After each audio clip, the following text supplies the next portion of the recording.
Itu kalimatnya terlalu telek gitu katanya. Bah, saya bilang telek guys. Ya udah Telek. lanjut Bang Dawan. Lanjut. Nah, jadi ada beberapa pemaparan Bu Darni yang saya suka ya. Yang saya suka tuh gini, ketika Bu Darni mempermasalahkan terhadap Tuhan pernah menampakkan diri.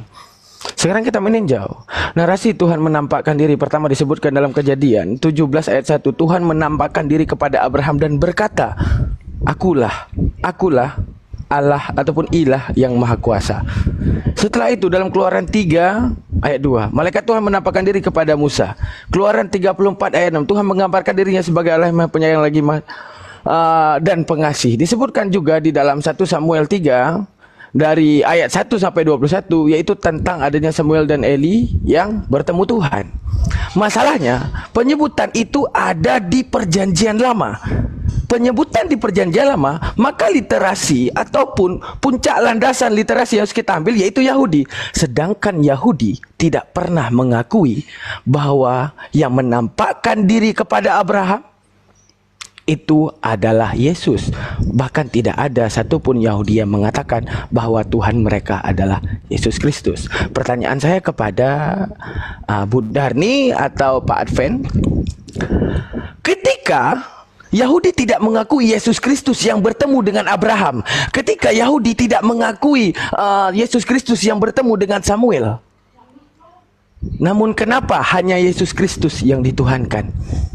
Bisa dipahami? Maksudnya gini, di antara semua yang bertemu, Yesus Kristus bertemu dengan Bani Israel dan bertemu dengan para yang dianggap rasul seperti Paulus. Oke, disebutkan disebutkan ada Tuhan yang bertemu dengan Samuel. Disebutkan juga ada Tuhan yang menampakkan diri kepada Abraham. Kenapa ketiganya tidak sekalian untuk dituhankan? Oke, Kristen akan mengatakan, apa Kristen katakan? Ya, yang bertemu Abraham Yesus Kristus. Ya, yang bertemu dengan Samuel ya Yesus Kristus. Masalahnya Yahudi, literasi yang Anda comot, literasi yang Anda pegang, tidak pernah mengakui Yesus Kristus sebagai Tuhannya. Pertanyaan saya, di antara semua narasi Tuhan memperkenalkan diri, kenapa hanya Yesus Kristus yang bisa dituhankan?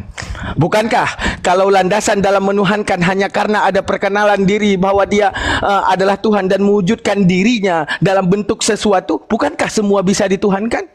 Bukankah siapa yang bertemu dengan Abraham itu juga Tuhan?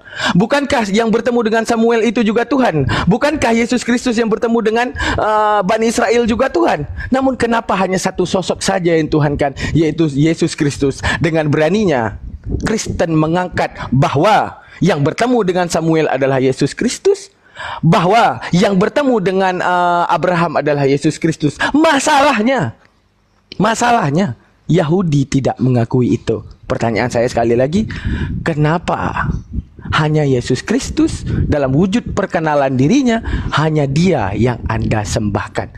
Bagaimana dengan yang mengambil cangkang makhluk kemudian memperkenalkan diri kepada Abraham? Bagaimana yang kemudian mengambil cangkang makhluk yang memperkenalkan diri kepada Samuel? Kenapa hanya Yesus Kristus yang dituhankan? Silakan.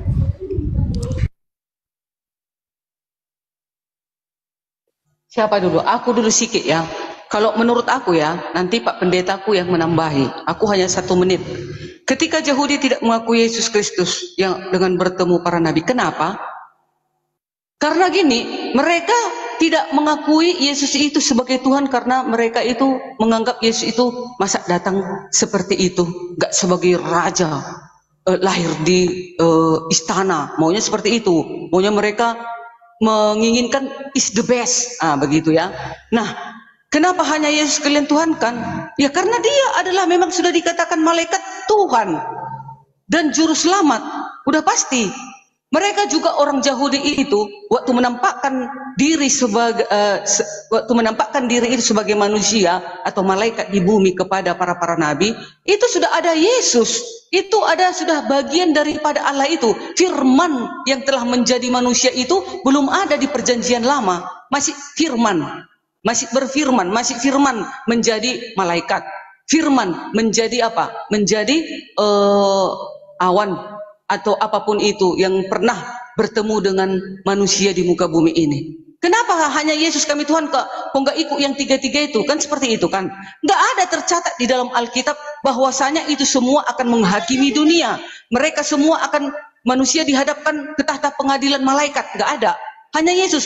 Malaikat-malaikat itu tadi yang menampakkan diri itu kepada manusia di bumi itu, nggak ada dicatat akan membangkitkan manusia kelak di akhir zaman. Nggak ada dicatat. Hanya Yesus, makanya hanya Yesus kami pertuhankan, karena dia adalah bagian diri Allah itu. Karena Yesus adalah firman Allah itu yang menjadi manusia, wujud dari Allah itu, sesuai dengan dalil Ibrani 1 ayat 3. Yesus itu adalah gambaran Allah itu. Yesus adalah wujud dari Allah itu. Tambahi Pak Pendeta. Ya gimana, ada yang mau ditambahi atau saya lanjut? Yang jadi masalahnya Bu Darni, ketika Anda mengasumsikan perkenalan diri daripada Tuhan kepada makhluknya, mengambil literasi Yahudi, yang dimana perjanjian baru tidak akan ada apa-apanya tanpa perjanjian lama.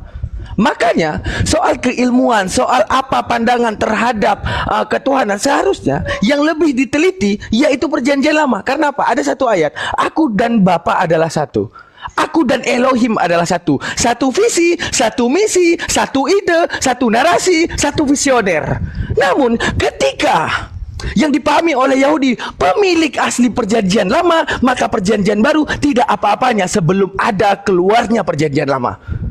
Ketika dari orang pemilik asli perjanjian lama kekehnya mengatakan bahwa tidak ada Tuhan bertemu dengan manusia itu dalam wujud cangkang manusiawi itu dinamakan Yesus Kristus. Akan tetapi kemudian ada penyimpangan, keluarlah perjanjian baru, kemudian menyomot perjanjian lama, menempelkan perjanjian lama, di mana perjanjian lama tidak pernah mengkonfirmasi bahwa setiap yang bertemu dengan Abraham, yang bertemu dengan Samuel, yang bertemu dengan para nabi yang lainnya, bahwa itu adalah Yesus Kristus. Namun dengan beraninya perjanjian baru menyematkan bahwa Yesus Kristus yang berani menemui para nabi tersebut.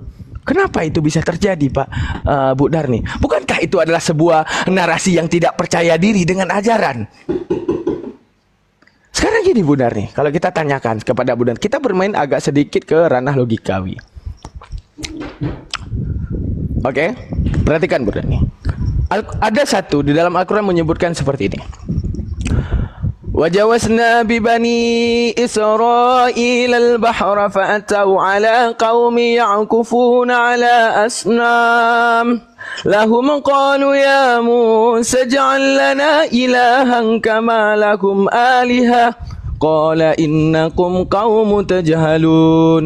Tahu nggak apa diartikan? Ketika Nabi Musa kemudian berhasil menyelamatkan mereka daripada kejaran Fir'aun, apa yang mereka katakan? Apa yang mereka sampaikan kepada kepada Nabi Musa? Wahai Musa, kami telah beriman kepadamu. Wahai Musa, kami telah percaya kepadamu. Tapi coba kamu perhatikan, lingkungan kita sudah banyak sekali orang yang membuat berhala. Maka sekarang mari kita membuat berhala tersebut agar Tuhan bisa berteofani kepada manusia tersebut.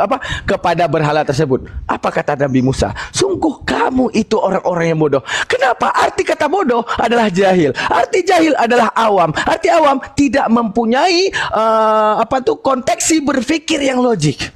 Menunjukkan apa? Kalau soal manusia ingin jadi Tuhan ingin jadi berhala, dia bisa. Jangankan Tuhan jadi manusia, Tuhan menjadi pulpen, Tuhan menjadi kopi, Tuhan menjadi meja, semua Tuhan bisa. Masalahnya Tuhan menciptakan akal, yang di dalam akal disiratkan chipset untuk adanya pembeda dan memahami arti daripada kontradiksi. Sekarang gini, ketika nanti suatu saat kita disidang dipertanyakan, aku telah menampakkan diri kepada Abraham, wahai Daman, aku telah menampakkan diri kepada Samuel, kenapa engkau masih menolakku sebagai ketuhanan Yesus Kristus? Pertanyaan saya kepada Tuhan, pernah di suatu hari saya Tuhan bertemu dengan Ibu Darni, saya bilang kepada Ibu Darni, aku adalah Tuhan. Ibu Darni masih mau terima saya sebagai Tuhan tidak? Coba dijawab dulu.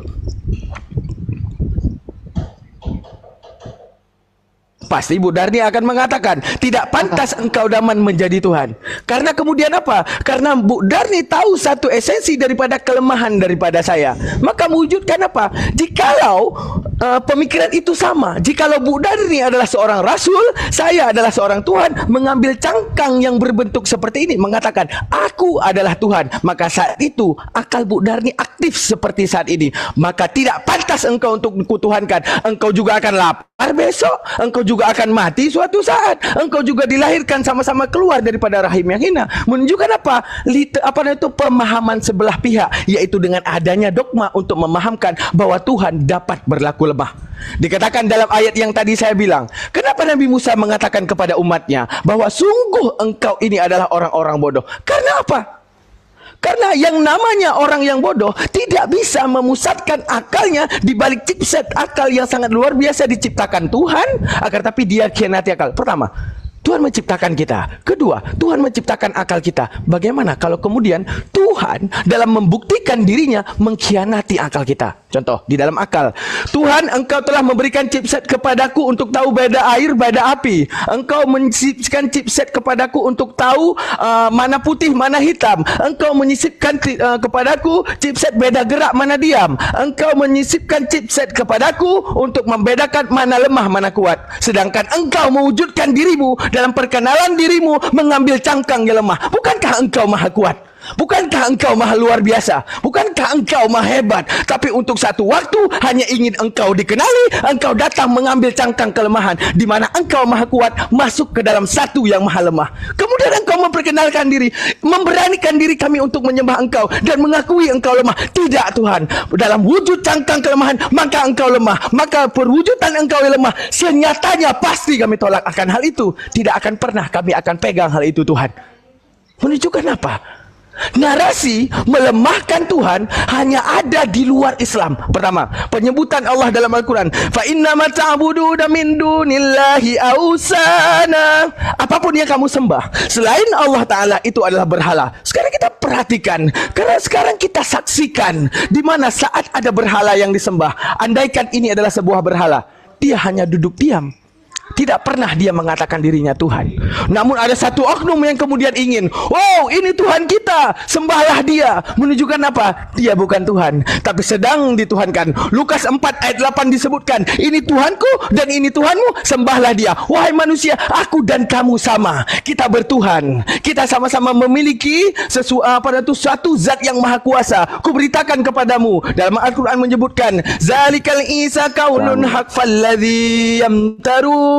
Inilah Isa yang kuperintahkan kepada kalian, memberitahukan tentang diriku, memberitahukan tentang kebenaranku. Zalikal Isa kaulun haq, memberitahukan segala sesuatu kebenaran. Fallazi yamtarun, akan tetapi kalian meragu-ragukan kebenarannya. Apa keraguan yang kalian timbulkan? Oh tidak, dia bukan manusia biasa, dia datang daripada surga, dia yang harus aku tuhankan. Pertanyaan saya kepada semua orang yang berpikir, pantaskah Tuhan dalam kemahahebatannya menyisipkan chipset untuk membedakan mana lemah, mana kuat, kemudian dia mengambil cangkang kelemahan tersebut?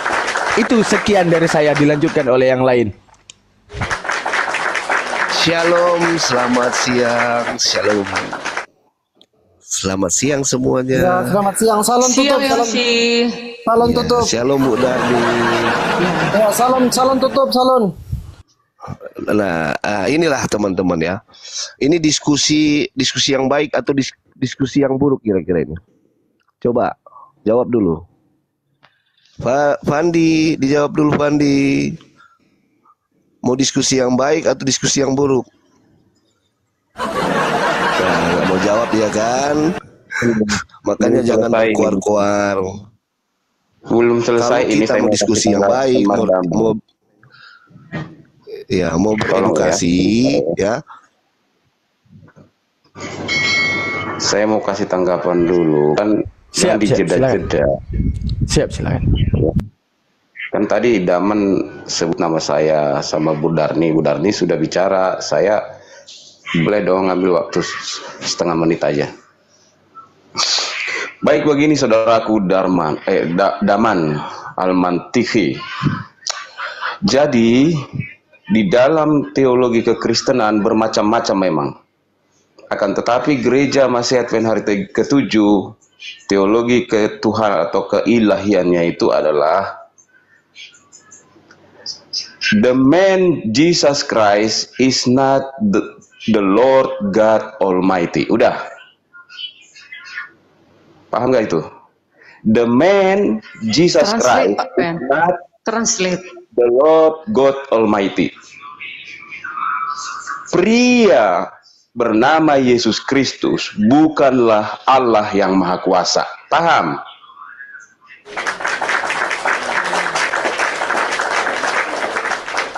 Paham. Jadi tidak ada istilah cangkang-cangkangan. Pria bernama Yesus itu bukan kesurupan roh dari surga, bukan. Tetapi firman itu betul-betul jadi manusia 100%. Ketika dia membuat roti menjadi roti dari 5 roti 2 ikan 5 menjadi roti 2 ikan. 5 roti 2 ikan makan 5.000 orang. Iya, belum lagi perempuan Dengar banyak, dulu, puluhan ribu. itu adalah atas kuasa the Lord God Almighty, atas izin Bapa Sang Sumber. Aku tidak dapat berbuat apa-apa dari diriku sendiri. Itu kata Yesus. Maka Yesus katakan kepada perempuan Samaria yang bertemu di sumur Yakub itu, saatnya akan tiba, para penyembah yang benar akan menyembah Bapa di dalam roh dan kebenaran, di dalam Roh Kudus dan di dalam Yesus Kristus. Yang disembah itu Bapa, Sang Sumber, Sang Holik. Makhluk itu kodratnya sembah holik, kan begitu teologi Islam. Holik kita itu Sang Bapa, Sang Sumber. Yesus bukan holik. Setuju, Yesus bukan holik, setuju. Menjadi manusia 100% itu tidak pernah meminta untuk disembah selama dia di bumi. Dia datang bukan untuk disembah. Dia datang untuk melayani, untuk mati. Bukan untuk menyatakan I am the Lord. Bukan itu tujuannya. Dia turun menggantikan Adam supaya manusia ini tidak mati semua. Karena Adam, kita ini Adam. Pak Pendeta, izin, makanya kalau ada orang-orang manusia di muka bumi ini, izin bertanya di sini, bertanya biar silakan. Bertanya, bukan memotong, bertanya. Tadi kan statementnya sangat luar biasa. Enak loh. Bukan, dengerin ini biar tidak salah paham orang-orang. Bu Darni malah motong saya. Nanti Bu Darni dipotong orang lain lagi. Kita jadi terpenggal-penggal jadinya. Kalau ada orang di muka bumi ini yang mengatakan kalau Yesus itu Tuhan, Yesus Sang Pencipta, Yesus itu Maha Kuasa, maka itu orang sesat dalam beriman. Betul Pak Pendeta? Saya memperkuat argumen Pak Pendeta tadi nih. Bu Darni kenapa ini? Pria bernama Yesus Kristus bukanlah Tuhan Allah Maha Kuasa. Udah? Ya betul. Kalau ada yang mengatakan kalau Yesus itu adalah Tuhan yang Maha Kuasa, maka orang itu tersesat sangat jauh dalam beriman. Betul Pak Pendeta? Tapi ingat, saya sebut pria. Kok jadi tapi ini? Ya itu. Jadi belajarnya itu adalah sebelum dia jadi manusia, lalu setelah dia naik ke surga itu berbeda. Yang disembah oleh Kristen itu adalah dia yang sudah di surga sana, bukan dia yang di bumi waktu itu. Bukan itu. Yang disembah itu ketika dia sudah menyatu dengan Bapa, maka kembali kepada keilahian. Keilahian itulah yang disembah, bukan pria Yesus Kristus. Tidak pernah disembah pria Yesus Kristus. Murid-muridnya juga nggak pernah nyembah dia. Sujud tidak selamanya menyembah sebagai pencipta. Sudah saya bilang tadi, pencipta kita hanya satu, Sang Holik, Sang Sumber. Kami menyebutnya Bapa, kalian menyebutnya Allah Subhanahu wa Ta'ala. Itu aja. Tidak ada bedanya di situ, cuman konsep-konsep aja yang beda. Kalian juga kalau jadi Kristen dan kalian yakini itu Alkitab, kalian juga akan Trinitas juga jadinya. Sayangnya nah, saya ini tadi kan masih siap. Nah ini kan barusan dijelaskan juga. Dan kalian lahir sebagai Muslim, begitu lahir kalian langsung disahadatkan di telinga kalian. Semua kita ini hanya mewarisi iman aja kok, diwariskan kita ini. Nggak milih agama. Enggak gitu. Itu sejarah awalnya, Pak. Tapi kan kita diberikan akal untuk berpikir, menemukan kebenaran yang hakiki, kebenaran yang sesungguhnya yang datangnya itu dari Tuhan gitu loh.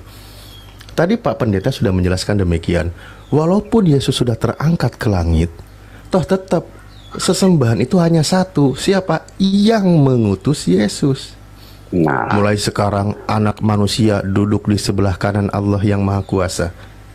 Nah, Yesus mengaku dirinya sebagai anak manusia yang duduk di sebelah kanan Tuhan yang Maha Kuasa, dan yang wajib disembah sebagaimana pengajaran Yesus tadi adalah Tuhan yang Maha Kuasa, Maha Pencipta. Bahkan di Matius 11 nomor 25 di situ dikatakan, "Aku bersyukur kepadamu Bapa, Tuhan langit dan bumi." Nah itu kan Tuhan yang wajib disembah itu berdasarkan pengajaran Yesus adalah Tuhan yang mengutus Yesus, di mana Yesus mengajarkan menyembah Tuhan yang esa itu. Maka kalau ada yang menuhankan dan menyembah Yesus, apalagi mereka berkoloni, berkumpul bersama, masuk ke dalam tempat ibadah, orang itu berada di dalam kesesatan yang nyata berdasarkan pemaparan Pak Pendeta tadi. Terima kasih Pak Pendeta. terima kasih Pak Ustadz. Tadi di mana kita berbedanya itu adalah ketika informasi ilahiyah atau katakanlah firman yang diterima umat muslim mengatakan bahwa Isa itu tidak pernah mati, tidak pernah bangkit, masih hidup sampai sekarang di satu tempat di atas sana. Nah, ketika memang begitu informasinya, maka tidak boleh disembah. Itu makanya izin luruskan dulu ya. Izin luruskan dulu. Kalau di dalam Al-Qur'an Nabi Isa itu berkata wassalamun alayya yauma wulidtu dan seterusnya, kesejahteraan bagiku pada hari aku telah dilahirkan, pada hari aku wafat, dan pada hari aku akan dibangkitkan kembali gitu. Itu ya, jadi belum mati, belum ada kematian bagi dia, kan itu kan. Beliau ya, belum wafat. Makanya betul. Ketika dia belum mati dan belum dibangkitkan, kalau kalian sembah dia salah dong. Karena teologinya beda. Ya, salah.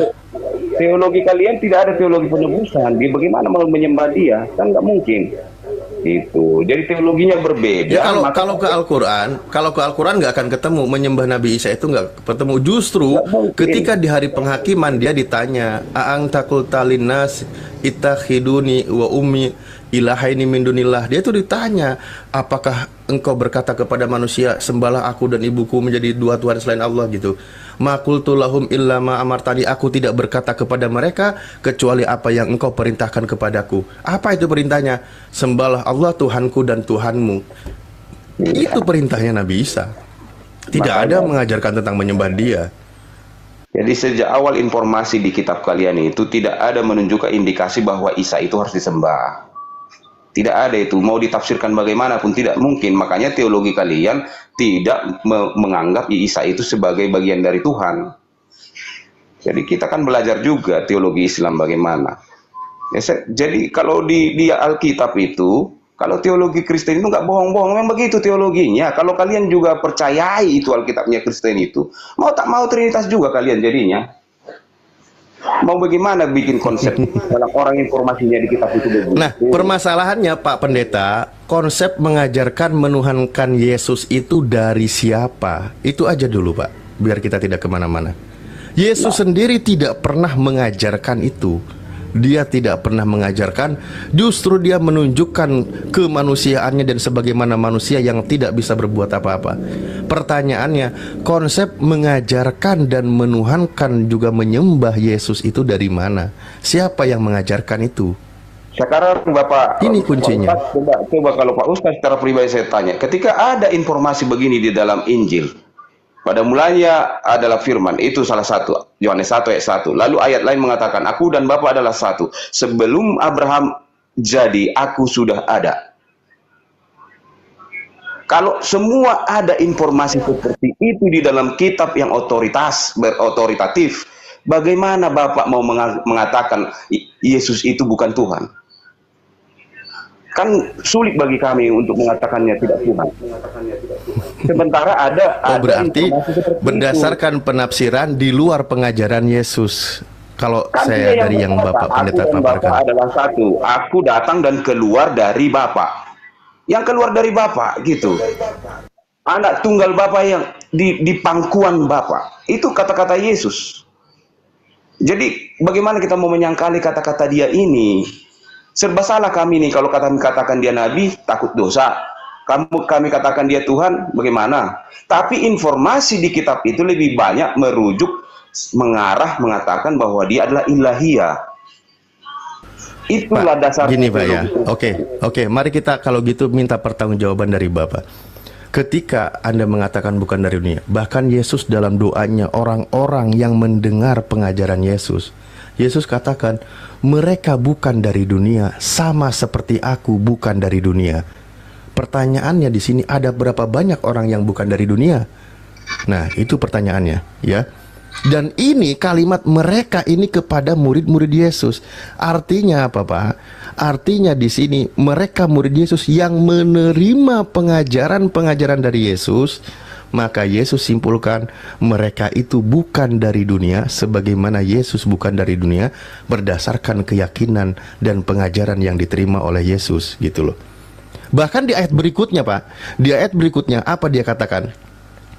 Supaya mereka semua menjadi satu, sama seperti Engkau, ya Bapa, di dalam aku dan aku di dalam Engkau, agar mereka juga di dalam kita.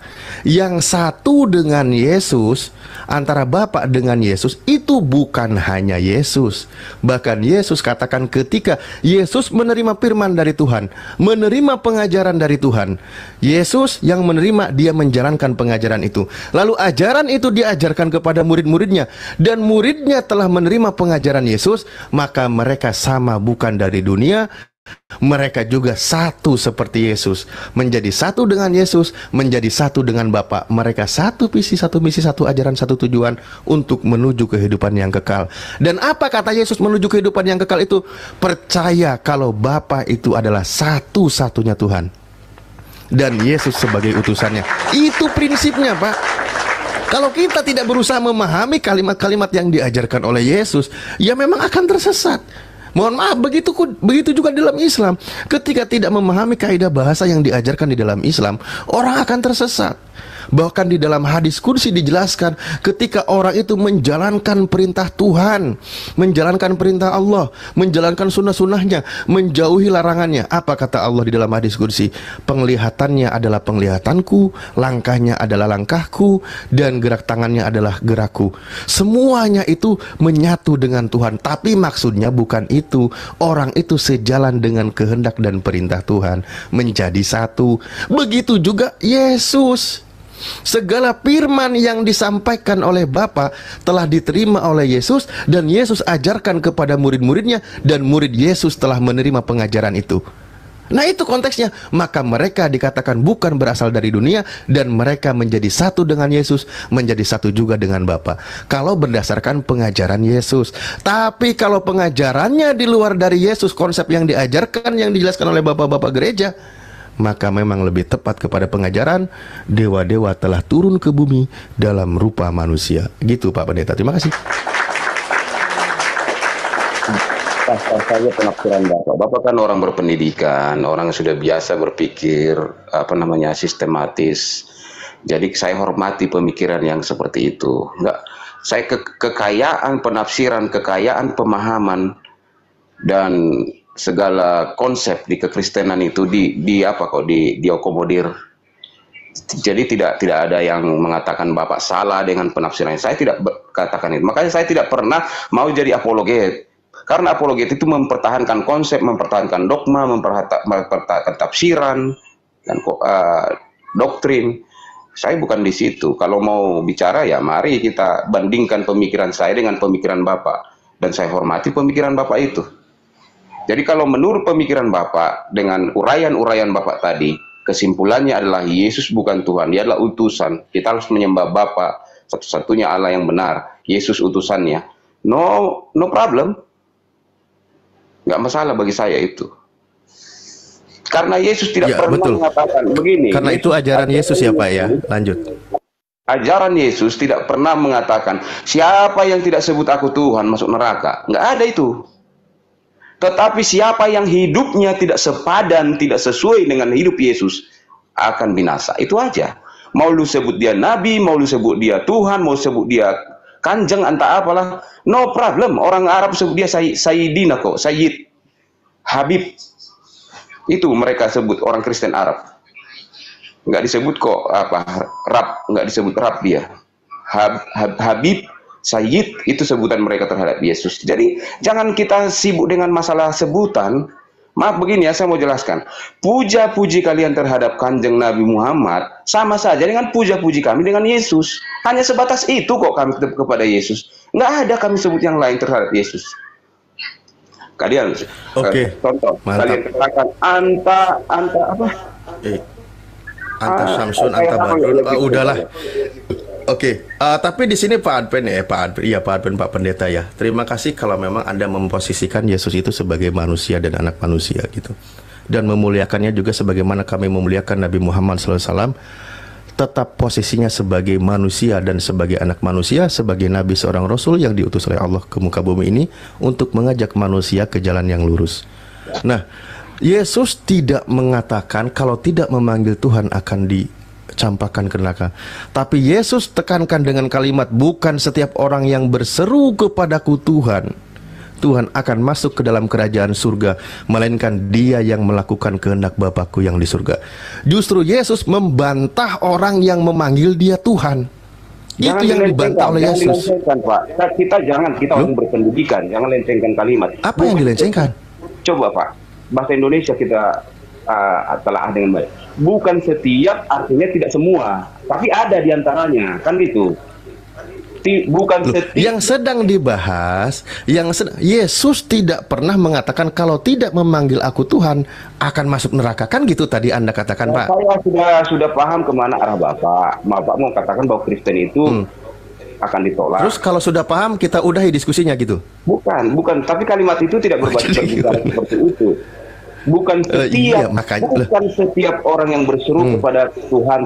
Bukan setiap, berarti artinya ada sebagian, ada yang diterima, ada sebagian yang ditolak. Yang ditolak itu yang tidak melakukan kehendak Bapa yang di surga. Apa yang dikehendaki Bapa? Supaya kita percaya kepada Dia. Oke, Pak Pendeta, izin Ustadz Alif satu kali saja. Pak Pendeta, gini mungkin ya, bukan setiap orang itu kan, saya sepakat, karena Islam tidak sebut Yesus Tuhan, Hindu tidak sebut Yesus Tuhan, ateis, agnostik, dan sebagainya tidak sebut Yesus Tuhan. Yang hanya menyebut Yesus Tuhan hanya Kristen. Mungkin saya seperti itu pemahaman saya. Silakan Pak Pendeta. Ustadz Alif.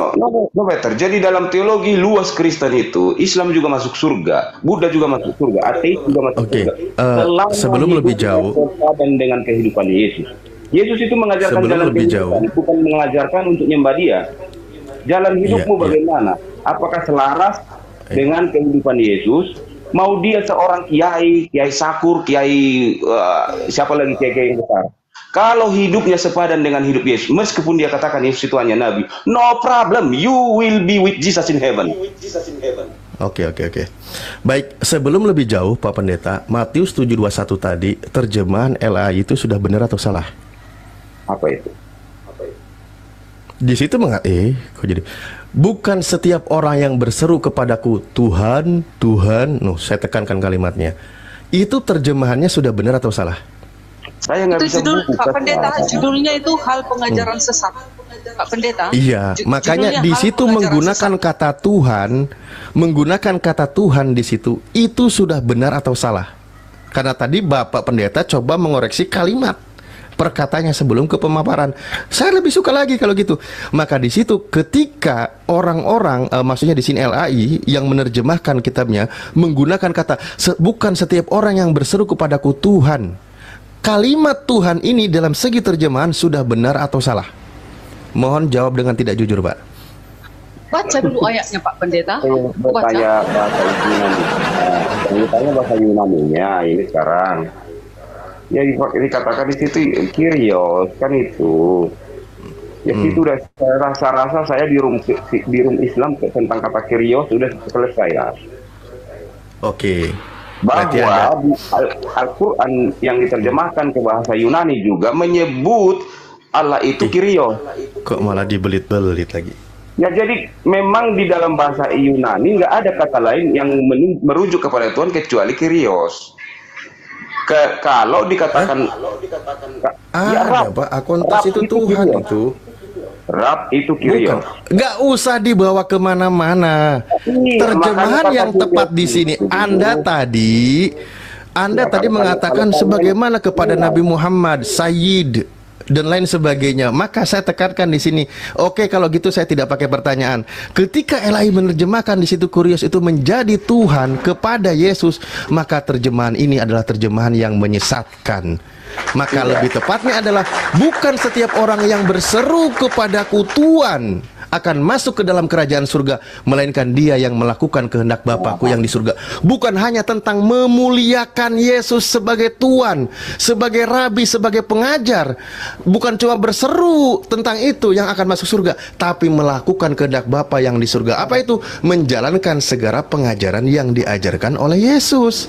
Dan tidak ada satupun kehendak Bapa mengatakan dan mengajarkan kalau Yesus itu adalah Tuhan dan layak untuk disembah. Itu tidak ada. Makanya di sini jelas terjemahannya menyesatkan.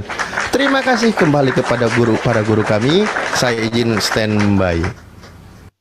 Saya terima itu penjelasan Bapak itu. Kalau Kyrios diterjemahkan jadi Tuhan, no problem. Master, junjungan sama aja itu, nggak masalah.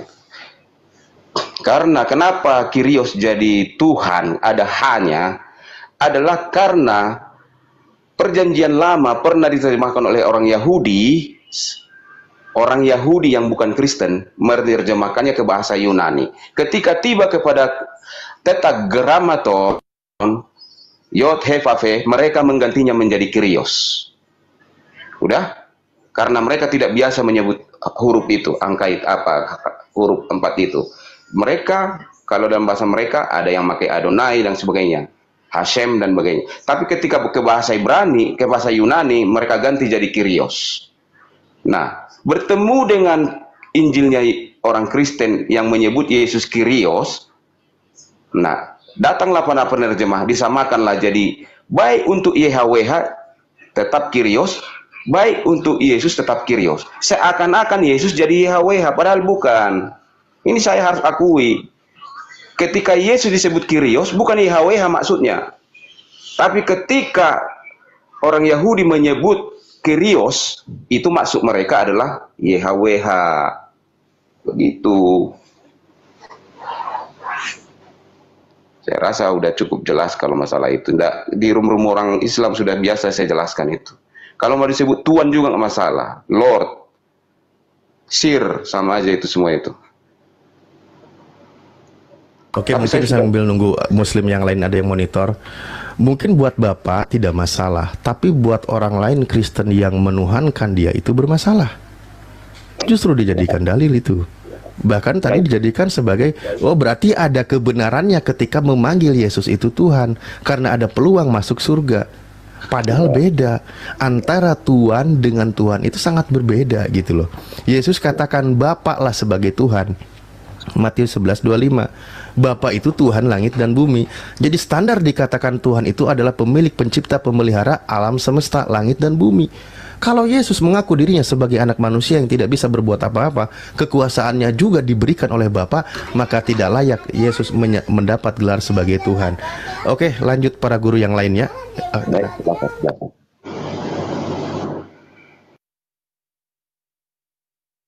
Tapi kalau nggak layak Yesus dipanggil Tuhan, gak mungkin ada tercatat di dalam Alkitab ini. Semua manusia akan dihadapkan ke tahta pengadilan Yesus. Yesus bersama para malaikatnya akan datang di awan-awan. Yesus akan membalas setiap perbuatan orang.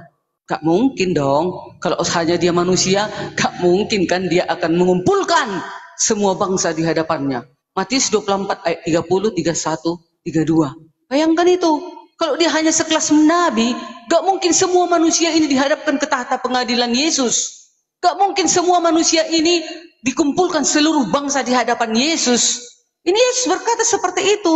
layak dong Yesus kita katakan Tuhan. Dan malaikat juga berkata di dalam Lukas 2 ayat 11, Yesus itu adalah Tuhan dan Juru Selamat. Gitu, tambahan dari saya.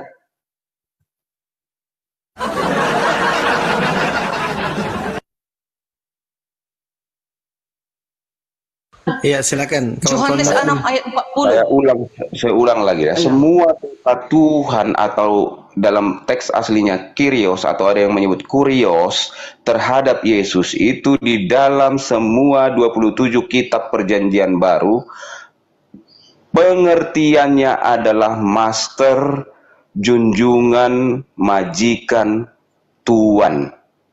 Lord kalau bahasa Inggrisnya. Ya, kita kata Lord dalam bahasa Inggris, jangankan yang di Bandung kemarin juga yang udah meninggal, yang Sunda Empire disebut Lord, kan? Ada Lord of the Rings, ada semacam-macam Lord of the Land, tuan tanah.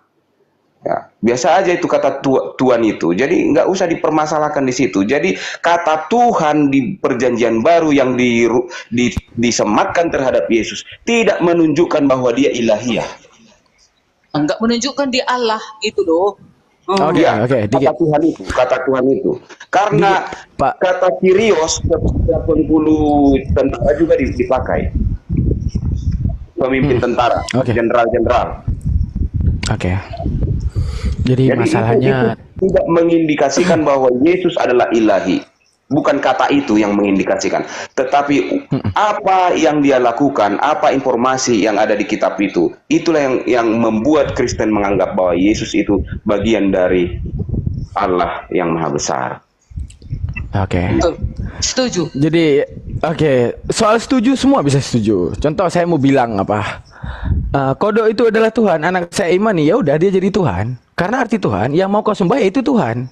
Tapi dia layak untuk menjadi Tuhan ataupun tidak, itu yang harus kita permasalahkan. Kan ya, gitu. Kodok itu layak menghakimi manusia. Tanya dulu si Deman. Tinggal saya bilang, Bu Darni, saya tinggal tuliskan. Menghakimi manusia? Gini, bentar. Itu ngarang.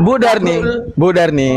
Jangan ngarang gitu lah. Jangan samakan kodok. Saya bisa menuliskan kodok bisa menyelamatkan manusia. Kodok itu sangat luar biasa.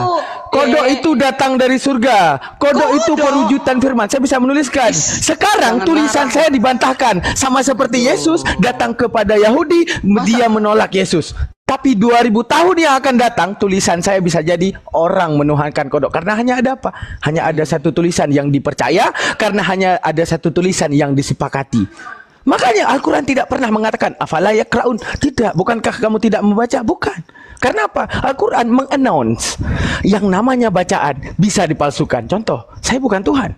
Tapi ketika ada tulisan mengatakan daman datang dari surga, daman sang maha hebat, daman luar biasa, daman perwujudan firman. Hari ini Bu Darni bilang, dituhankan apaan? Daman bukan Tuhan. 2000 tahun yang akan datang, saya akan dituhankan. Sama seperti Bu Darni, hanya karena ada tulisan yang berjalan sampai kepada Bu Darni, dia datang dari surga, dia hakim yang adil, dia seperti ini, dia seperti itu, Anda imani. Makanya Al-Quran menekankan, apa yang ditekankan Al-Quran? Afala ta'qilun, afala tatadabbarun. Kuberikan kau akal untuk membedakan mana benar, mana salah.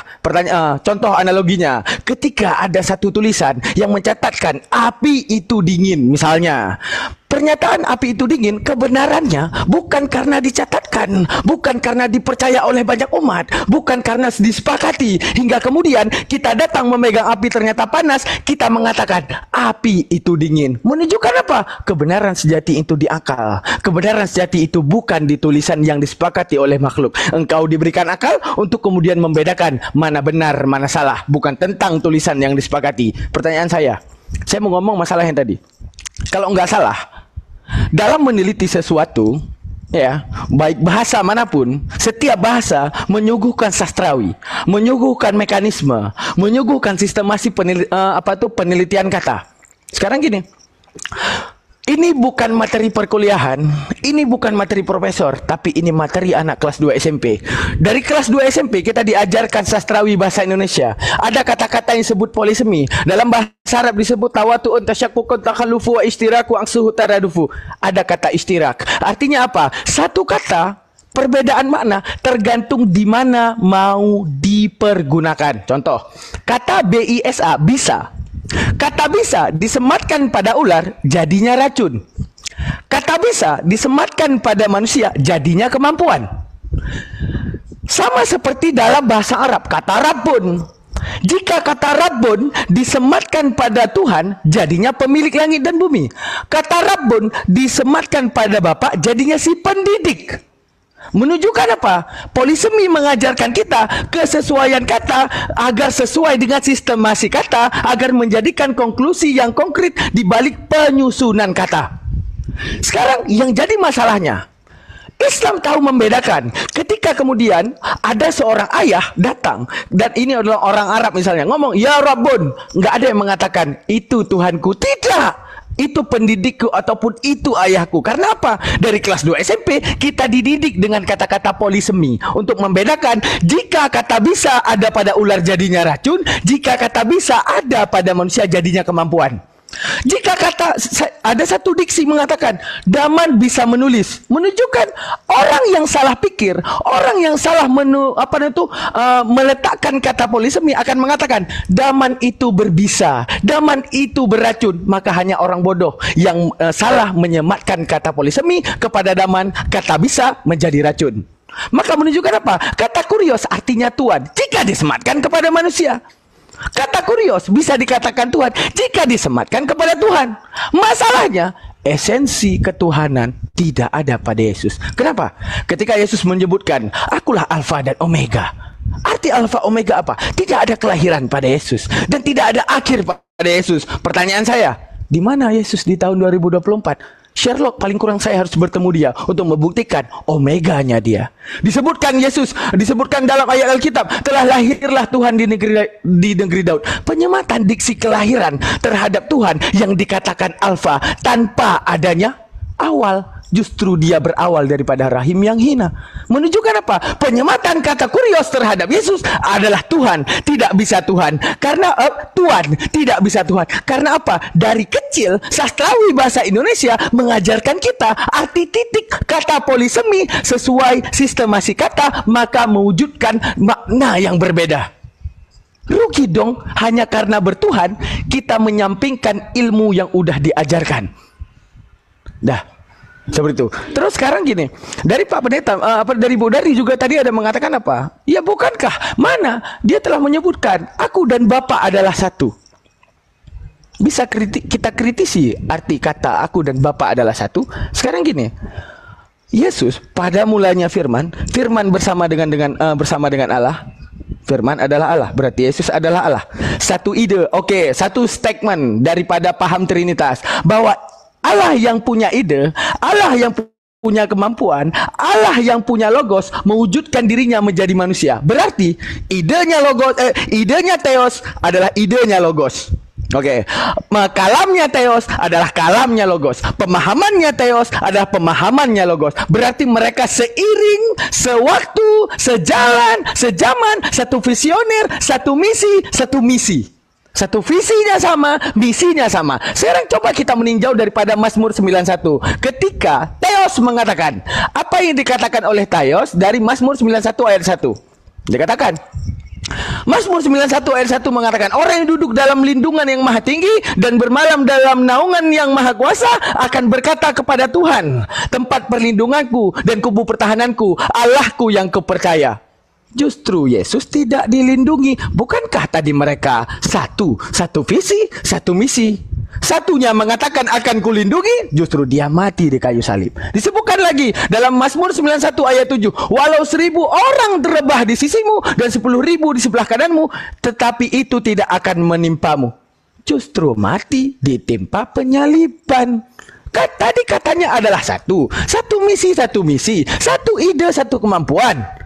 Akan tetapi apa? Disebutkan bahwa 1000 orang di sebelah kirimu rebah, 1000 lagi sebelah di belakang, itu tidak akan menimpamu, malah mati di kayu salib. Terus disebutkan lagi Mazmur 91 ayat 8, engkau hanya akan menontonnya dengan matamu sendiri dan melihat pembalasan terhadap orang-orang yang fasik.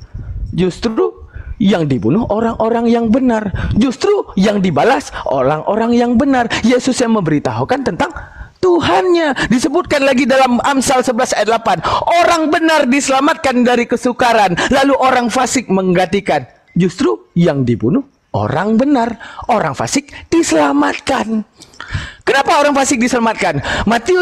Dalam Matius 2:26 disebutkan, pada saat itu berkumpullah ahli-ahli Yahudi Kayafas merencanakan pembunuhan Yesus. Orang fasik. Kenapa fasik? Ingin membunuh orang yang dilindungi Tuhan. Tapi justru Tuhannya membunuh orang baik, menyelamatkan orang fasik. Mazmur 91 ayat 11. Sebab malaikat-malaikatnya akan diperintahkan kepadanya untuk menjaga engkau daripada segala jalanmu. Jalannya nggak dijaga, orangnya dimatikan. Menunjukkan apa itu arti aku dan Bapa adalah satu. Sedangkan Bapa ngomong dilindungi, dia mati. Bapa katakan orang baik diselamatkan, dia yang dibunuh. Bapa katakan diperintahkan malaikat untuk melindunginya, dia yang tidak terlindungi. Bapa mengatakan orang baik diselamatkan, orang fasik dihancurkan. Yahudi Kayafas diselamatkan, Yesus dibunuhkan. Pertanyaan saya, sebutkan kembali pemahaman yang kompleks terhadap aku dan Bapa adalah satu. Sekian dari saya. Sholat dulu ya, yang lain lanjutin. Ya, jadi semua yang dijelaskan oleh saudara Daman itu betul. Itulah kontranya. Itulah yang membuat orang Yahudi tidak menerima Yesus sebagai Mesias ataupun sebagai Tuhan, apapun itu. Jadi apa yang dia jelaskan itu tidak ada yang harus dibantah di situ. Memang begitu. Tertulis itu jelas di Perjanjian Lama. Nah, namun pemahaman Kristen tidak seperti itu. Itu betul tertulis seperti itu, tetapi memang Yesus harus mati, mau bagaimana? Memang dia harus menderita. Gitu. Makanya ada istilah di dalam teologi kekristenan mengatakan seperti ini. Anda tidak akan mengerti kabar baiknya kalau sebelumnya Anda tidak mengerti kabar buruknya. Ya, bad newsnya apa? Sehingga ada good news. Sebelum ada good news, ada bad news. Jadi Perjanjian Lama itu mengandung bad news. Mengandung kabar buruk. Nah, sehingga kita paham mengapa Yesus harus mati. Nah, itu teologi Alkitab ya. Kalau di luar Alkitab saya tidak mau campur. Nah, gitu. Jadi ini kembali, kalau dikatakan itu kan penafsiran. Iya, memang iya. Agama itu penuh penafsiran. Mau apapun kalian sangkal, agama kalian juga penuh penafsiran. Nggak ada praktek yang kita praktekkan kecuali sudah lolos dari tafsir. Nggak ada. Mau itu hukum, mau itu ajaran, mau itu ibadah, semua itu sudah lolos filter tafsir. Jadi jangan katakan kami tidak bergantung pada dikit Bapak Advent, saya mau sholat kan? Saya mau sholat kan? Saya mau sholat ini dulu. Saya nanti akan kritisi bahwa Islam juga tidak terlepas dari penafsiran ya. Saya akan kritisi di situ. Oke, lanjut dengan yang lain. Oke, silakan dilanjutkan lagi. Saya sholat dulu. Ya, saya kritisi di situ nanti ya. Oke. Ya, semua yang namanya risalah kuno untuk bisa dipahami di zaman modern ya ditafsir. Nggak bisa lah, nggak ada lagi. Yang nggak ada lagi yang bisa dipahami kecuali langsung dengar dari sumbernya ya. Saya pernah kok dengar beberapa ulama besar mengatakan hal yang sama itu. Makanya perlu gurulah yang menjelaskan. Guru belajar ilmu tafsir sampai ke Kairo, sampai ke Maroko, ke Saudi belajarnya ilmu tafsir. Jadi jangan kita bantah juga keilmuan. Kalau kalian katakan tidak, ya itu urusan kalian. Tetapi apa yang kita praktekkan di agama kita masing-masing pada hari ini adalah semua yang sudah melewati ilmu tafsir. Sudah melewati hermeneutika semua itu. Sudah lolos itu semua. Tapi ada hermeneutika Islam, ada hermeneutika Kristen, ada ciri khasnya masing-masing. Cara penafsiran Islam bagaimana? Ada ilmu nahwu sorof, ada ilmu ini banyak, ilmu mantik banyak. Makanya orang Kristen bicara Quran jangan nggak nyambung karena ilmunya nggak ada. Beda ilmu, beda perguruan. Yang satu belajar karate, yang satu belajar silat, kan beda. Kitabnya beda, ilmunya beda. Makanya saya tidak pernah mau mengutip dari kitab kalian karena ilmu saya tidak ada tentang itu, nggak lengkap. Jadi saya juga heran kadang-kadang baru dia mualaf udah ngajar agama. Aduh, baru masuk Kristen ngajar Alkitab. Dari mana ilmunya? Tutup. Itu tadi, saudara. Pak Pendeta, tadi kan si Damian itu kan mengutip ayat-ayat Mazmur. Sementara di dalam Al-Quran nggak ada catatan tentang Mazmur. Makanya umat-umat Muslim, teman-teman Muslim, nggak ngerti tentang nubuatan kedatangan Yesus. Yang ini nggak dibaca si Damian. Mazmur 22 ayat 1 sampai 32 ayat 17. Sebab anjing-anjing mengerumuni aku, gerombolan penjahat mengepung aku, mereka menusuk tangan dan kakiku. Nah itu nubuatan tentang Yesus belum terjadi sudah dinubuatkan di Mazmur. Harusnya ada itu. Harusnya buku Mazmur ini ada di Al-Quran biar kalian paham tentang kedatangan Yesus. Ini taunya kalian menyangkal, taunya kalian menghajar. Dibaca Mazmur. Ya kan? Itu. Dibaca si Damian itu cocok itu sebenarnya masuk di televisi. Jadi apa namanya ya? Jadi pelawak. Cocok itu. Betul itu kan. Iya kan Pak Pendeta? Kan betul itu Bang Pandi. Tadi si Demian atau kalian, Bang Juma pun sering yang baca-baca buku Mazmur. Tapi di Al-Quran kalian, kenapa kalian nggak tulis? Kan Allah berkata, kalian harus beriman kepada Taurat, Jabur, dan Injil. Ini kan Mazmur ini kitab Jabur ini. Harus ada di buku kalian biar tahu kalian tentang kedatangan Yesus. Di dalam Yesaya juga sudah. Baik. Izin sedikit. Siap. Begini ya. Kalau kamu bertemu di room dengan orang Advent yang asli, nggak bakal kamu kena maki-maki lah, nggak bakal. Karena kita paling sayang sama saudara kita, baik Muslim baik apa, nggak ada pernah diajarkan kebencian. Mau kalian bilang apapun tentang Yesus nggak bakal kita balas dengan kata-kata yang pahit. Paling kita tertawa saja. Itu. Karena kita bukan Ustadz Alif kalau sudah ini masuk ya Ustadz ya. Bukan Kristen yang ngamukan kita. Ya, enggak gini Pak Pendeta, aku izin satu dalil ya. Misalkan di dalam kitabnya kawan-kawan Kristen mengatakan sebab aku ini Tuhan dan bukan manusia. Silakan bagaimana pemaknaannya itu Pak Pendeta, silakan. Ada ditulis begitu, wah, nggak ada pernah saya dengar itu. Ya di dalam Bilangan 23:19 sebab aku ini Elohim dan bukan anak Elohim, bukan anak manusia. Bukan anak manusia. Sebab aku ini Elohim dan bukan anak manusia. Kalau Tuhan sudah bilang saya ini bukan manusia, kira-kira bisa tidak dia jadi manusia? Kalau dia jadi manusia, bukannya itu tidak komitmen namanya Pak Pendeta? Tuhannya tidak komitmen. Habis bilang saya bukan manusia, tiba-tiba besok-besok jadi manusia dia. Dia kan maha membuat makar, kan sesuka dia. Makanya ada lagu orang Kristen, suka-sukamu Tuhan gitu. Terserah dia. Tuhan apa juga terserah dia. Tuhan kok dibantah? Kan nggak bisa lah. Dia terserah dia aja lah. Silakan Ustadz Alif masuk. Iya. Tapi nanti sebelum ke poin yang mau saya sampaikan, di situ jelas kalimatnya. Sehingga ia masakan ia berfirman dan tidak melakukannya, atau berbicara dan tidak menepatinya. Kalau Kristen mengatakan ternyata dia bisa menjadi manusia atau menjadi manusia, berarti dia berfirman tidak menepatinya. Karena di situ kalimatnya jelas. Tuhan bukanlah manusia sehingga ia berdusta, bukan anak manusia sehingga ia menyesal. Masakan ia berfirman dan tidak melakukannya, atau berbicara dan tidak menepatinya? Kalau Tuhan sudah berbicara bukan manusia dan bukan anak manusia, tiba-tiba dia menjadi manusia, berarti dia berfirman atau dia berjanji atau berbicara tidak menepatinya. Betul? Ya betul. Nah, kalau ada sekarang yang benar itu, yang mau posisi yang kebenaran itu dari Tuhan atau dari manusia? Kalau mau menggunakan prinsip kebenaran yang dipegang dari Tuhan, maka pegang kalimat itu. Masa dia berbicara tidak menepatinya? Oh, kalau begitu berarti kalau ada manusia dituhankan, bukan tentang Tuhan yang menjadi manusia. Kesalahan orang yang mengkonsep kalau Tuhan itu telah menjadi manusia. Itu manusia berarti yang salah, karena tidak mungkin Tuhan itu salah berfirman. Bahkan dia berkata, masakan ia berfirman dan tidak melakukannya? Kalau Tuhan sudah berfirman bukan manusia dan bukan anak manusia, tidak akan melanggar firman-Nya gitu loh. Itu kan bunyi ayat lengkapnya kan begitu. Nah itu ya. Tadi bang, siap. Ayat itu tidak berbicara tentang possibility kan, tidak berbicara dengan kemungkinan, tentang kemungkinan.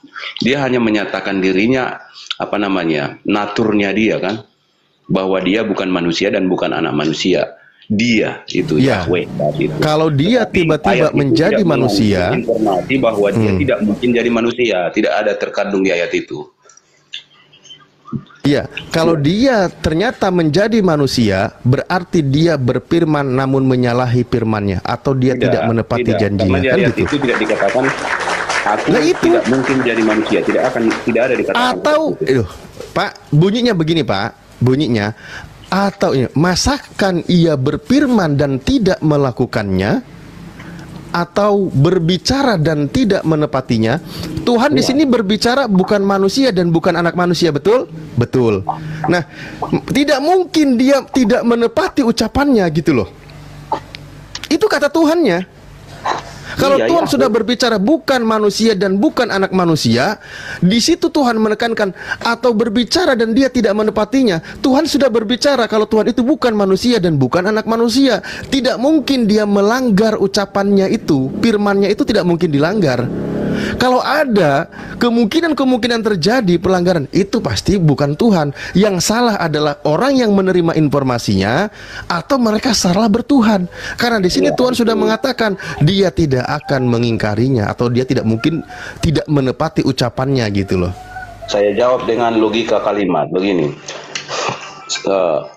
Saya masih hidup kedua orang tua saya.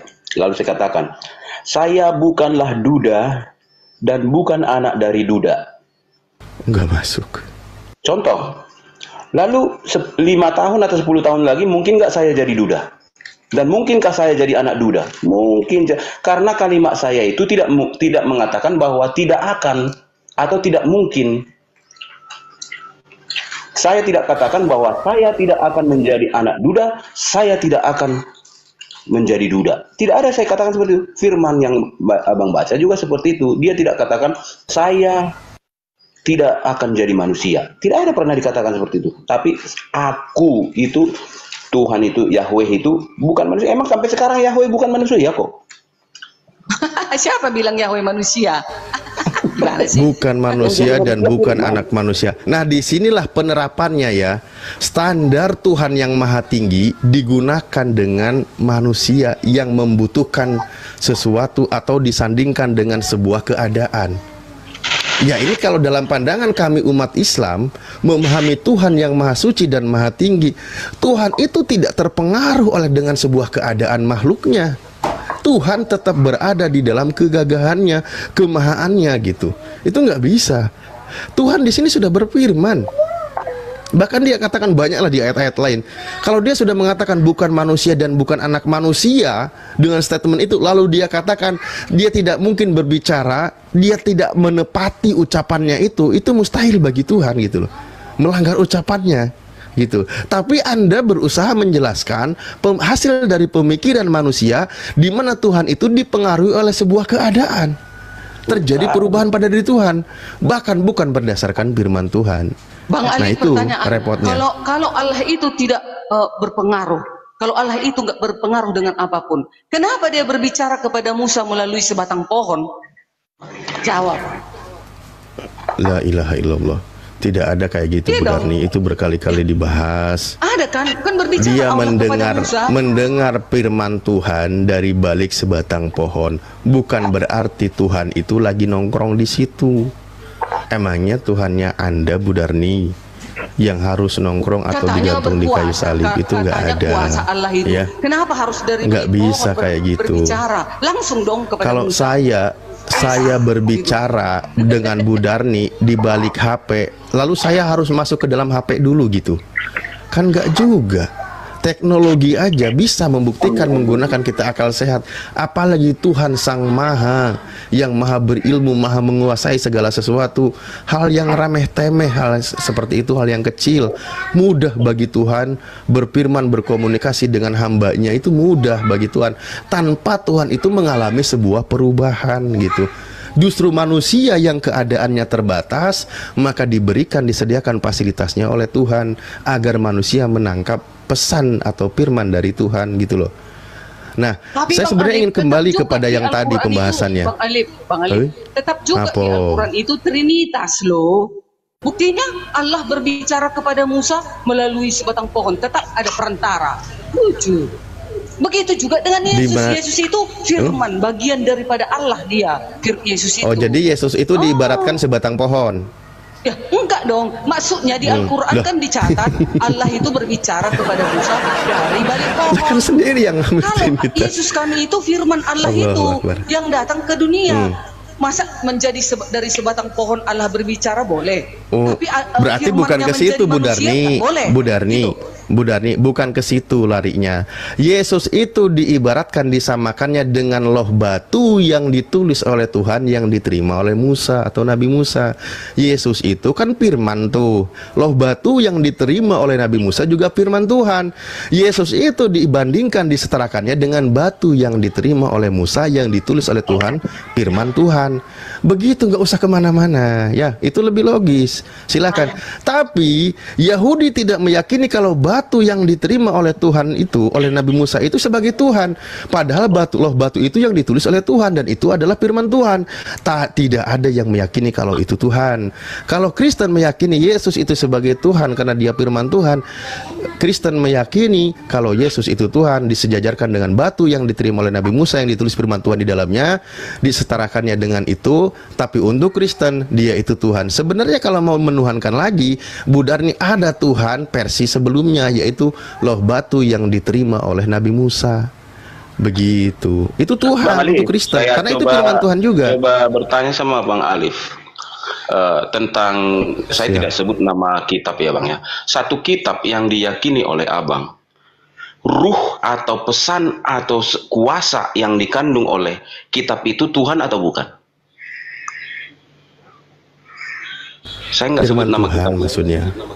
Ya, firman sudah jelas Tuhan. Itu fisiknya, kalimatnya adalah firman Tuhan. Tetapi ruhnya, pesannya, kuasa yang dikandungnya itu Tuhan itu atau bukan? Itu isi firman Tuhan. Firman Tuhan itu bisa juga dikatakan sebagai ar-ruh namanya. Iya, itu firman Tuhan. Anda kan belajar tadi, Anda berarti sudah mempelajari dalam Islam. Wa kadzalika auhayna ilaika ruhan min amrina. Al-Quran yang disebut sebagai kalam Allah dinamai juga sebagai ar-ruh namanya. Dinamai sebagai ar-ruh, nama lain dari kalam Allah, nama lain dari Al-Quran. Ar-ruh namanya. Kenapa kita bisa pahami? Ruh itu identiknya dengan menghidupkan yang mati. Contoh, kita ada jasad, kedagingan, Tuhan tiupkan ruh, panapaktu min ruhi, Allah tiupkan ruh ke dalam manusia agar manusia tentu hidup. Bagaimana manusia yang hidup gersang memiliki hawa nafsu dan sebagainya agar manusia kembali kepada jalan Tuhan, maka Tuhan juga menurunkan Al-Quran yang dinamai sebagai ruh, menghidupkan jiwa seseorang agar orang itu mengenal Tuhan. Makanya di situ dikatakan kalian sebelumnya tidak tahu apa itu ilmu, apa itu iman, apa itu Islam. Sebelumnya tidak tahu, diberikan kehidupan, ilmu, pengetahuan, atau dinamakan ar-ruh, yaitu Al-Quran yang diterima, dipelajari umat Islam. Hidup jiwa kita mengenal Tuhan yang benar, gitu maksudnya. Jadi bukan ruh yang seperti itu yang saya bicarakan. Ketika misalnya seorang presiden menulis surat, lalu saya pahami isi surat itu, pesan atau hakikat dari surat yang dia kirim itu, yang dikandung kalimat-kalimatnya itu, presiden itu sendiri atau bukan itu sih? Atau dari bapak kita lah surat kita terima. Ya surat kita dengan bapak kita ya beda lah Pak. Gimana sih? Kalau masa bapak jadi surat? Bapak ayah kita sendiri kirim surat kepada kita, lalu kita baca pesan-pesannya itu semua. Seketika sudah ngena di hati kita, yang ngena itu bapak itu atau apa sih sebenarnya? Bapak, kita rasakan kehadirannya apa enggak? Pak, ini pelajaran anak-anak juga paham loh kayak gini. Kayak mana sih? Pesan dari Bapak, surat dari Bapak itu sampai kepada kita. Sampai kepada kita, kita terima. Gitu loh. Contoh ketika Tuhan berpesan kepada kita melakukan perintah dia mengajarkan pesan yang baik-baik, lalu kita menjalankannya, kita dihormati orang dan sebagainya. Pesan itu dari Bapak diterima oleh kita dan kita melakukan apa yang dipesankan oleh Bapak kita. Sampai kepada kita diterima itu pesan dari Bapak kita. Pesan itu ya pesan, bukan Bapak saya gitu loh. Ya, mungkin hal-hal yang mudah jangan diperumit. Jadi saya selesaikan ini. Kalau di kami Kristen, Alkitab itu secara fisik, secara kalimat, huruf-huruf hanyalah buku biasa, secara bacaan. Akan tetapi secara hakikat, kandungannya itu adalah Tuhan itu sendiri. Maka ketika kami sudah paham, yang kami pahami itulah Tuhan itu. Ketika kami menerima satu pesan yang kami terima itu adalah Tuhan itu sendiri. Itu. Tapi orang tasawuf, Tuhannya Pak Adpen itu jadi pesan gitu. Tahu lah ya, Bang Alif tasawuf Tuhannya Pak Adpen jadi pesan. Menerangkan hal yang sama. Orang tasawuf menerangkan hal yang sama dari kitab-kitab kalian itu, bahwa seperti itu. Tapi saya mau jelaskan. Jadi Alkitab itu secara fisik, secara benda, secara kalimat, huruf-huruf tidak ada kuasanya. Akan tetapi ketika maknanya, hakikatnya kami terima, kami pahami. Yang kami terima dan kami pahami sesungguhnya adalah Tuhan itu sendiri.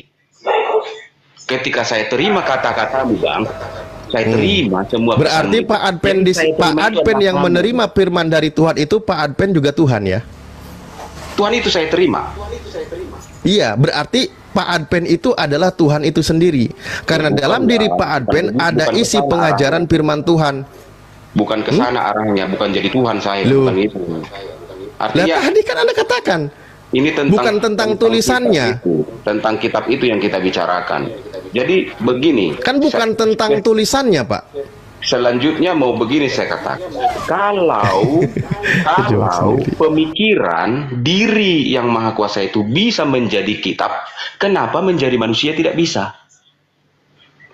Itu dia, kenapa? Loh, itulah. Sedangkan berbicara sebentar. bisa. Masa yang maha kuasa menjadi kitab, berarti di perjanjian lama yang maha kuasa menjadi batu.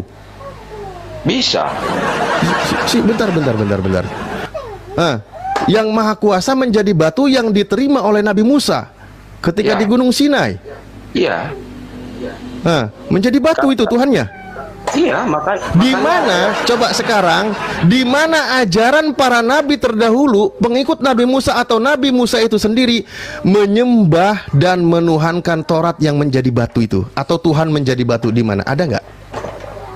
Ini kok jadi aneh ya? Arahnya Pak Alif. Jadi yang saya tanya kok jadi bukan ke sana, kan Anda sendiri tadi. Kalau Tuhan jadi buku aja bisa, katanya ini, gimana Bang, jadi manusia? Abangku saya, diri kita Tuhan itu adalah kehendaknya sendiri.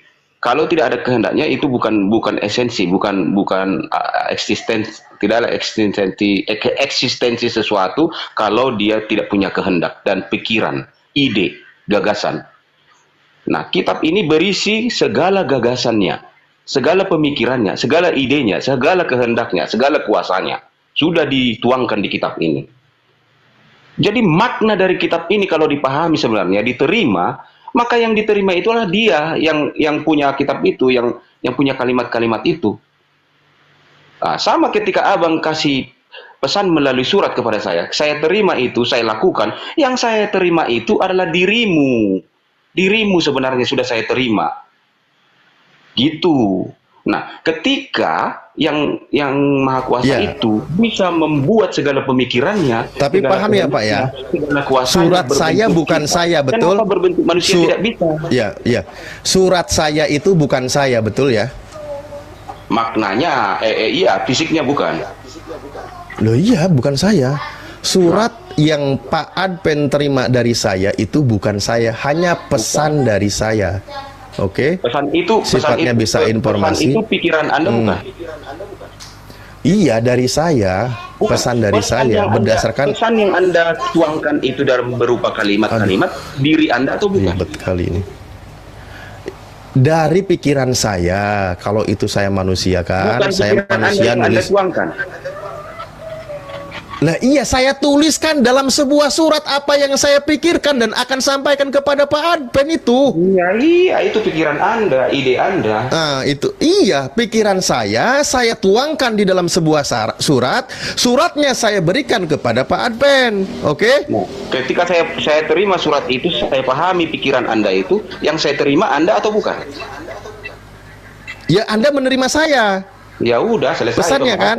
Oke, di dalam isi surat itu saya katakan, ya, di dalam isi surat itu saya katakan, presiden yang sah di negara kita itu hanya satu, yaitu saya, karena saya seorang presiden. Ya. Oke, Anda terima dong pesan dari saya, betul? Ya. Oke, sementara surat itu atau isi surat itu bukan saya. Nah, sekarang Yesus penerima surat dari Bapa disampaikan kepada muridnya. Yesus katakan Tuhan yang esa, yang layak disembah itu hanya satu, yaitu Bapa yang mengutus Yesus.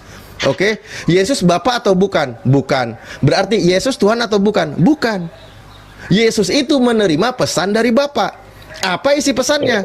Yaitu Tuhan yang benar itu yang esa. Hanya kepada Dia engkau berbakti, kan gitu. Kalau ada yang menuhankan dan menyembah Yesus atau sebagai kurir tadi, sebagai surat atau apa, maka orang itu beribadahnya salah alamat. Jadi kalau Bang Alif bisa menuangkan pikiran dalam bentuk surat, tetapi Bang Alif tidak bisa dong menjadi surat, kan? Mengubah diri menjadi surat, Bang Alif nggak mampu, kan? Menjadi selembar buku. Enggak, ngapain juga? Orang tinggal nulis surat aja gampang, malah jadi surat. Kalau saya mampu, nggak perlu saya kirim SMS, saya langsung hadir di sana, kan begitu. Nggak perlu saya kirim surat. Ini maksudnya mau kemana lagi? Surat. Iya, terus gimana? Ya, jadi yang saya mau tanyakan itu secara logikanya, kalau yang Maha Kuasa